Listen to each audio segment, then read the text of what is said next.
Chief Minister Yumnam Khemchand Singh Makhada Social Welfare gi Director na Churachandpur da chatuna MLA sing unakre. Sarkar na pitharakliba scheme sing grassroots level fawba yohangani haina thazaba pikre. Churachandpur Anganwadi Workers Association gi nupi member amana anauba Chief Minister ga unaningi haina fongdorakli. Manipur gi chingi district singi chawkatharang welfare hena mapangal kan khatnabagi pandamda Chief Minister Yumnam Khemchand Singh Makhada Social Welfare gi Director Sheikh Abdul Hakim na mahaki department gi staff single loinana Churachandpur da khongchat ama chatkre.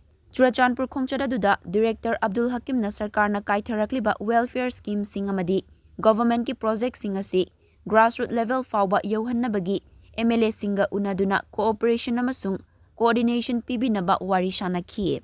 Khongthang asi haukiba Englising ani kunumdoi gi mi ahumdagi haurakhiba irang asina chingi lamsingda administrative access watlakpadagi director masamak na chatuna chingi area singi miyoi singna thengnariba awaba kudongchadaba kayabu khangdoknabagi pandamda pangthokpani hairi.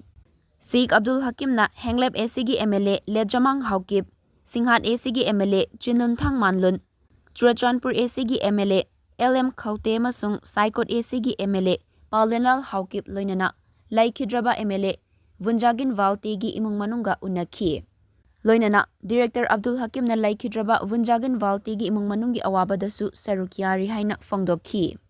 Khongcharaduda Director na Anganwadi Workers Singh amasung Helper Singh, Supervisor Singh amasung departmental staff sing na thengnariba isu sing awaba kudongchadaba singi maramda hakthengnana makhoiga unaduna wari shanakhi.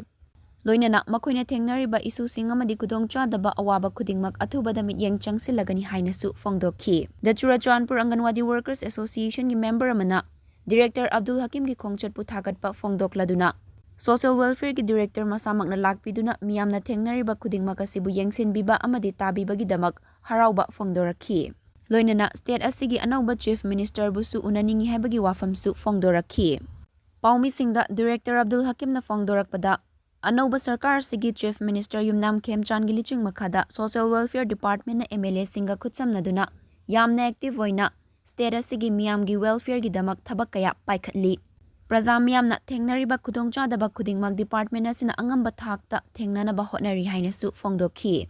Mahakna makhatana fongdokhibada tha taruki pending lairamba old age pension gi fund singsu April tha asigi manungda pithoklagani loinana Chief Minister Yumnam Khemchand gi vision gi liching makhada Lairiba MLA sing amasung departmental office singa kutsamnaraga Lairiba scheme khudingmak lamdamasigi miyoi khudingmakta grassroots level fawba yohannaba pandam thamli haikhi. Khongchadaduda Director Abdul Hakim na one stop center amasung District Social Welfare Department Churachandpur gi office su yengsinkhi.